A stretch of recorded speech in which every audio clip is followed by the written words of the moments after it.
اعوذ باللہ من الشیطان الرجیم بسم اللہ الرحمن الرحیم۔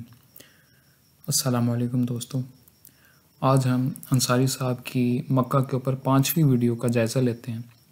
اگر کسی نے نہیں سنی ہوئی تو میں چلا دیتا ہوں، آپ اس کو سن لیں، اور اگر سنی ہوئی ہے تو اس کو سکپ کر دیں۔ بسم اللہ الرحمن الرحیم۔ میں ہوں اے ایس انصاری۔ قبلے کی سمری فرماتے ہیں کہ یہ بات درست ہے کہ جب ابراہیم علیہ السلام نے اپنی اولاد کو یہاں لا بسایا تھا تو یہ وادی غیر زرعی تھی، لیکن ساتھ ہی ابراہیم علیہ السلام نے پھلوں کے رزق کی دعا بھی کی تھی جو قبول بھی ہوئی، اور محمد علیہ السلام کے وقت وہاں باغات تھے جن کا ذکر قرآن میں موجود ہے۔ تبصرہ: مکے میں باغات تھے، اس کو ثابت کرنا کس کی ذمہ داری ہے؟ آپ ہی نے فرمایا کہ قرآن میں موجود ہے، تو کہاں ہے قرآن میں موجود؟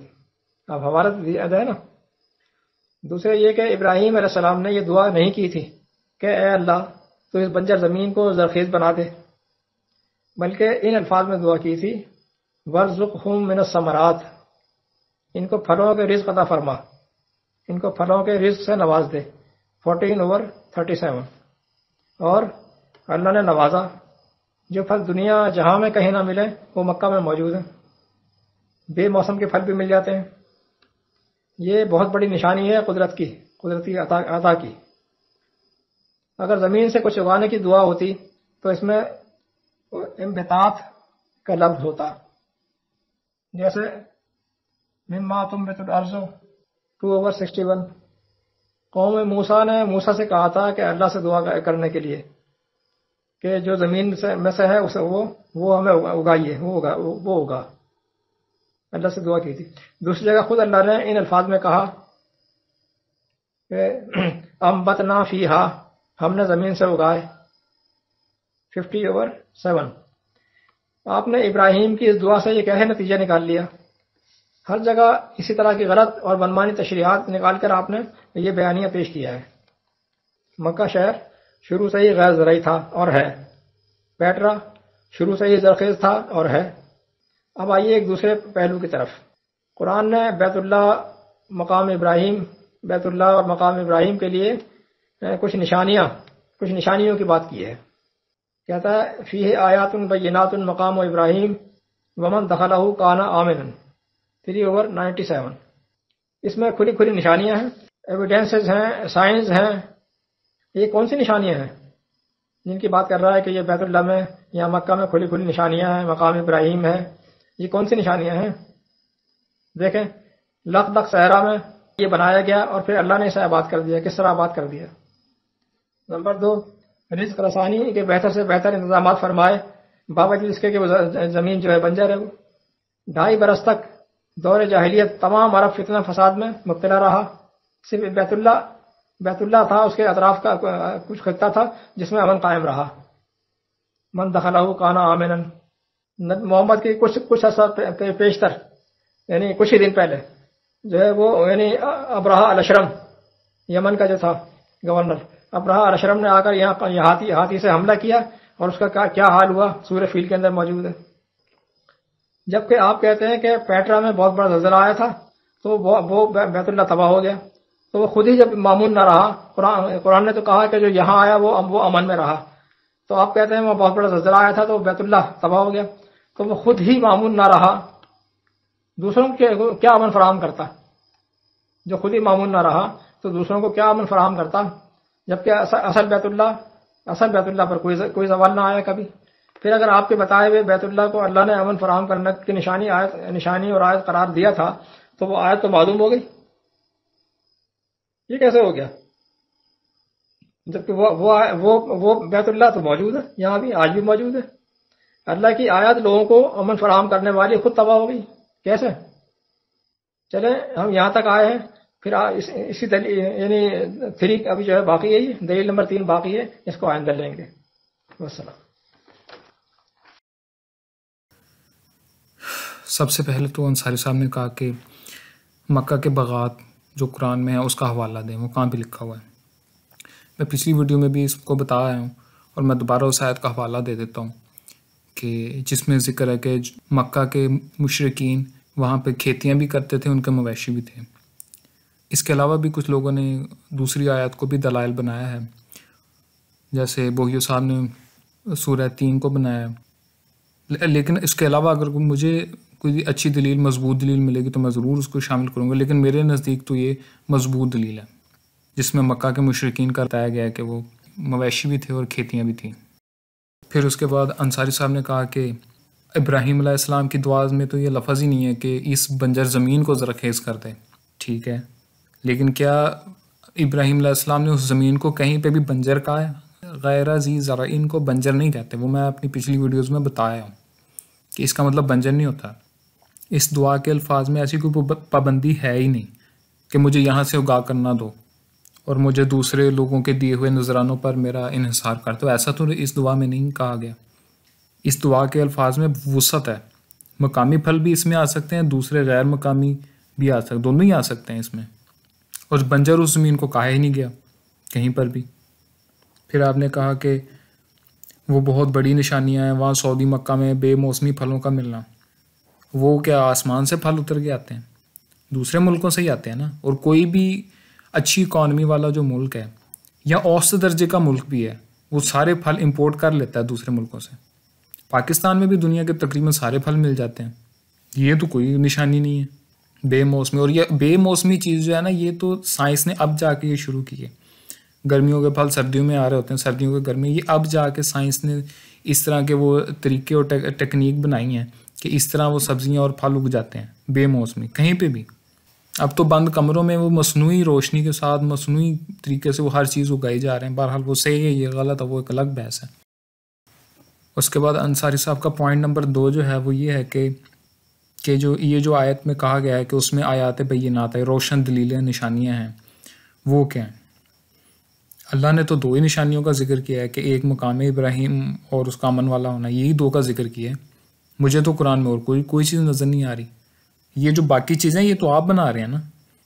پہلی دلیل آپ نے بنایا جی کہ صحرا میں ہونے کے باوجود یہ شہر آباد ہے۔ دنیا میں ایسے بہت سے شہر صحرا میں اور آباد ہیں، بنجر زمین پر ان کو رزق مل رہا ہے، یہ بھی بہت سے اور علاقوں میں بھی ہو رہا ہے۔ دنیا ایک گلوبل ولیج بن گئی ہے، جہاں پر بھی زمینی راستہ جا سکتا ہے، جہاں پہ بھی ایک ٹرک جا سکتا ہے، لوگ وہاں پہ سامان لے جاتے ہیں۔ وہاں پہ اگر صرف ایک ٹوریزم کا آپشن ہی ہو نا، وہاں کی اکانومی صرف ٹوریزم پر بھی منحصر ہو، چاہے وہاں پہ کچھ نہ اگتا ہو، موسم بھی سخت ہو، لوگ وہاں پہ رہتے ہیں کیونکہ وہاں پہ ٹوریزم آتا ہے۔ جب ٹوریزم آتا ہے تو ٹرک سے وہاں پہ سارے رزق کے سامان بھی وہاں پہ آ جاتے ہیں۔ یہ تو کوئی بڑی دلیل نہیں ہے۔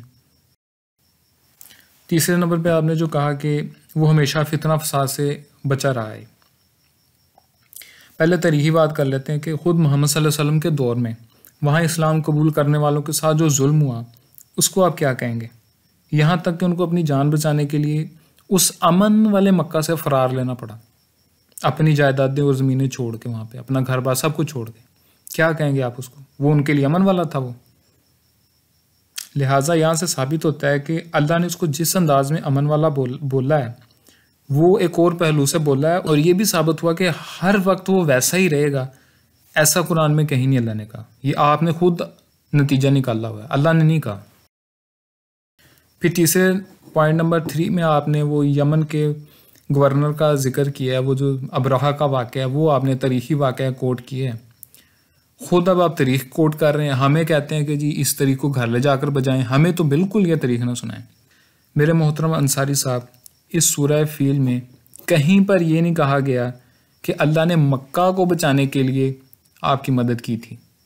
اس سورت کا موضوع مدینہ بھی ہو سکتا ہے۔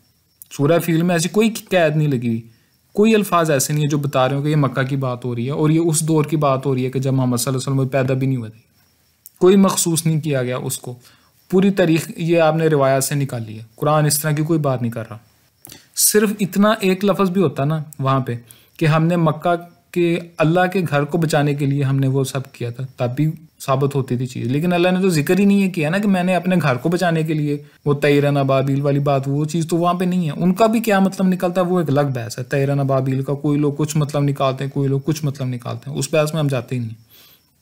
اللہ نے جس طرح بھی وہ مدد کی تھی، سوال یہ ہے کہ وہ کب کی تھی اور کس علاقے کے لیے کی تھی۔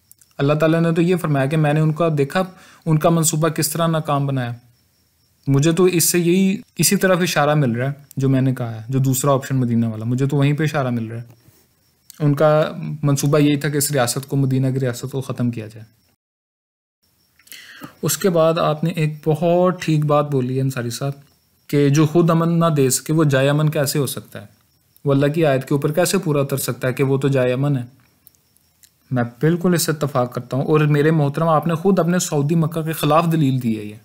میں ویڈیو نمبر 2 میں پوری تفصیل سے سعودی مکہ کی صورتحال وہاں پہ بتایا ہوں کہ وہاں پہ امن کی کیا صورتحال ہے۔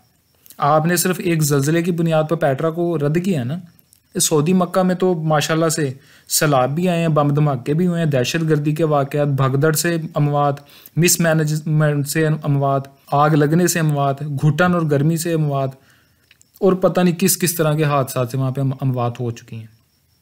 جانی نقصان کو بھی ایک طرف کر دیں، چوریاں وہاں پہ بہت ہوتی ہیں، یہ امن کی صورتحال ہے۔ عورتوں کو ہراساں وہاں پہ کیا جاتا ہے، دھکے پڑتے ہیں لوگوں کو، لوگ وہاں اللہ کے گھر میں امن کے لیے جاتے ہیں، وہاں پہ آگے جا کے ماشاءاللہ کورونا سے پہلے کی بات کر رہا ہوں، اب تو شاید انہوں نے 6 فٹ کا وہ فاصلہ کر دیا، وہاں پہ تو جا کے دھکے اور گھٹن کے سوا وہاں پہ ملتا کیا ان کو؟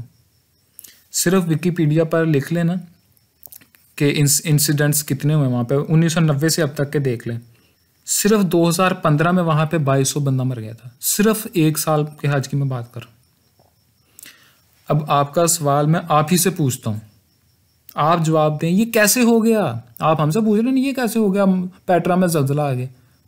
میں آپ سے پوچھتا ہوں سعودیہ میں اتنا سب کچھ کیسے ہو گیا؟ صرف 1990 سے اب تک 2022 تک کے واقعات کی میں بات کروں، اتنا سب کچھ کیسے ہو گیا؟ اب تک جتنی ویڈیوز انصاری صاحب نے لگائی تھی میں نے ان کا جواب دے دیا ہے۔